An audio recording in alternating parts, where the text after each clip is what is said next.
What a time to be alive if you are a massive Hunger Games fan. A new prequel to the Hunger Games books that will follow the second Quarter Quell beginning on the day of the reaping, also known as the games that Haymitch won. So in this video, I'm going to break down what we know so far about the book, what Suzanne Collins has said, some theories on how the book might be laid out and what angle Suzanne Collins might take on this story. And then we'll also talk about the movie, all that fun stuff. Let's get started. So the book is called Sunrise on the Reaping, and it is a prequel book. And I'm just going to quote this from an article here. With Sunrise on the Reaping, I was inspired by David Hume's idea of implicit submission and, in his words, the easiness with which the many are governed by the few. The story also lent itself to a deeper dive into the use of propaganda and the power of those who control the narrative. The upcoming novel will begin on the morning of the Quarter Quell's reaping, then it's straight to the games for the real stars,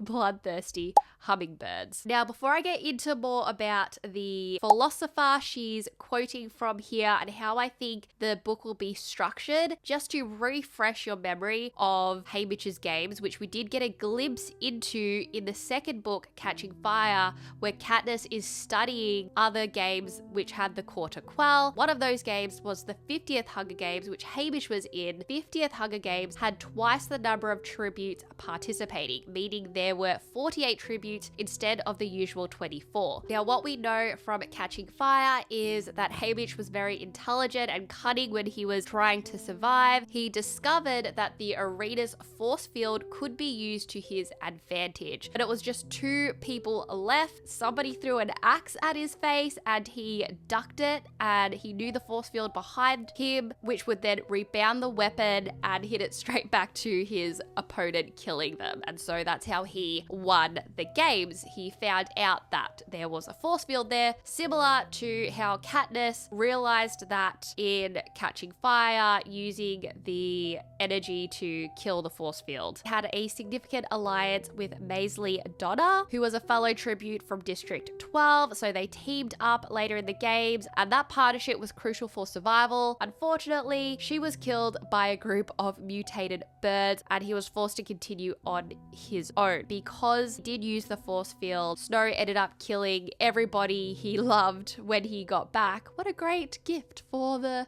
winner of the games. And so then he had a really bad descent into alcoholism. He became a mentor for other tributes in District 12. Now, back to what Suzanne Collins was saying about philosopher David Hume, about implicit submission. Essentially, what this quote was saying is, when people live in a society, they follow the rules and laws without always actively thinking about it. They sort of agree to these rules just by being part of that society and benefiting from it. This unspoken agreement to follow the rules is what Hume calls implicit submission. So in other words, even if you never signed a contract or said out loud that you agree to follow the laws, by living in a society and enjoying its benefits, you are implicitly or automatically agreeing to obey its rules. Now, from this ideology, I kind of think that maybe Suzanne Collins is going to put a potential twist on this story. I could be completely wrong. This is just theorizing, so I'd love to hear your theories too. Just because having read the Ballad of Songbirds and Snakes, I don't feel like she necessarily likes to follow exactly the same structure as what she's already done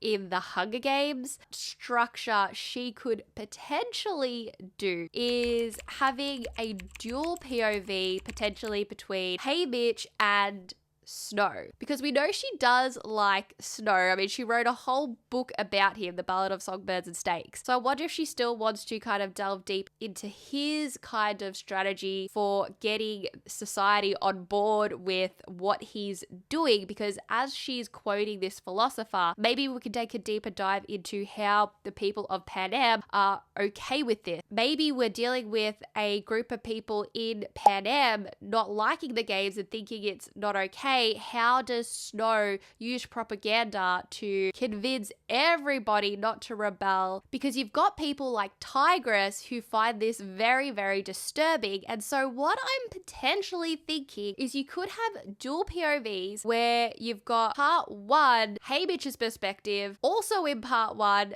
Snow and Tigress, and maybe we can see their potential falling out. And that way we're seeing kind of two sides of the reaping, two sides of what's happening in the arena, two sides of what's happening in the aftermath. So that could be a potential way this book could pan out. If just to quote Suzanne Collins, the story also lent itself to a deeper dive into the use of propaganda and the power of those who control the narrative. So I just feel like there has to be some sort of deeper dive into how the Quarter Quell is being marketed to citizens of Panem, why the Quarter Quell is so important. So kind of like a combination of the Hunger Games and the Ballad of Songbirds and Snakes to create this new kind of book that gives us something similar, but also a new take and new feel. So we're not just kind of reading or watching the same thing over and over again. Let's talk about the movie. What we know is this will be released November 20th, 2026. And we have the same director, Francis Lawrence. He loves the Hunger Games. And I think he did a really great job of bringing the book, The Ballad of Songbirds and Snakes, to life. I just wonder if this new book, Sunrise on the Reaping, is going to be a thick monster.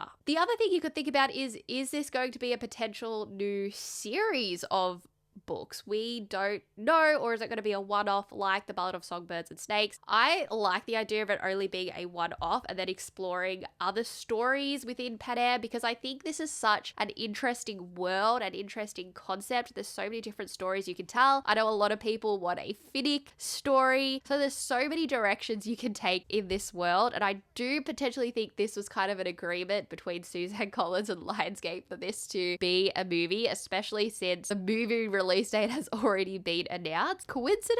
I think not. What do you think about this news? Are you excited for this book? Are you pre-ordering it? Because I know I will. I need it on my doorstep ASAP. My name is Michelle. I'm Samantha. And this is Book Clubbers, keeping you updated on the latest books, book news, adaptations, topics, and drama.